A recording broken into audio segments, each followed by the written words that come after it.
गुरु का स्थान देवी देवताओं से भी ऊपर माना गया है। गुरु की बातों का पालन करने पर किसी का भी जीवन बदल सकता है। एक लोक कथा के अनुसार पुराने समय में किसी गांव में एक चोर ने विद्वान संत से कहा कि आज से आप मेरे गुरु, लेकिन मैं चोरी करना नहीं छोड़ सकता क्योंकि यही मेरा काम है।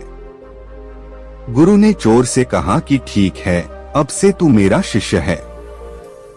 मेरी एक बात ध्यान रखना, सभी महिलाओं को अपनी माता और बहन समझना। चोर ने ये बात मान ली। ये लोग जिस गांव में रहते थे उस राज्य के राजा के यहाँ कोई संतान नहीं थी। इस वजह से राजा अपनी रानी से गुस्सा था और रानी के अलग महल में रहने भेज दिया था। संतान न होने की वजह से रानी भी बहुत दुखी थी। एक रात चोर रानी के महल में चोरी करने पहुंचा। रानी ने देख लिया कि चोर महल में घुस गया है। महल के चौकीदारों ने भी चोर को देख लिया और उन्होंने राजा को खबर दे दी। रानी ने चोर से कहा कि तू यहाँ कैसे आया है? चोर ने जवाब दिया कि मैं घोड़े से आया हूँ। रानी बोली, मैं तेरे घोड़े को सोने चांदी से लदवा दूंगी, बस मेरी एक इच्छा पूरी कर दे। चोर को अपने गुरु की बात याद थी। वह भागा नहीं। उसने कहा कि आप तो मेरी माँ समान हैं।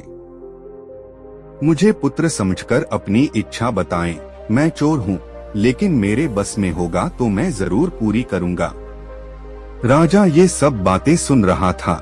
चोर की अच्छी बातें सुनकर बहुत खुश हुआ। उसने चोर को दरबार में बुलवाया और कहा कि मैं तुझसे बहुत प्रसन्न हूँ, तू मांग ले जो चाहता है। चोर ने कहा कि राजन, आप महारानी को अब से अपने महल में ही रखें, उन्हें दुख न दें। राजा ने चोर की बात मान ली। महारानी से राजा ने अपने किए की क्षमा मांगी। रानी से राजा से कहा कि हम इस चोर को ही अपना पुत्र बना लेते हैं, इसकी वजह से ही सब ठीक हुआ है। राजा भी ये बात मान गया और चोर को अपना उत्तराधिकारी घोषित कर दिया। कथा की सीख: गुरु की बातें जीवन में उतारने से किसी का भी जीवन बदल सकता है।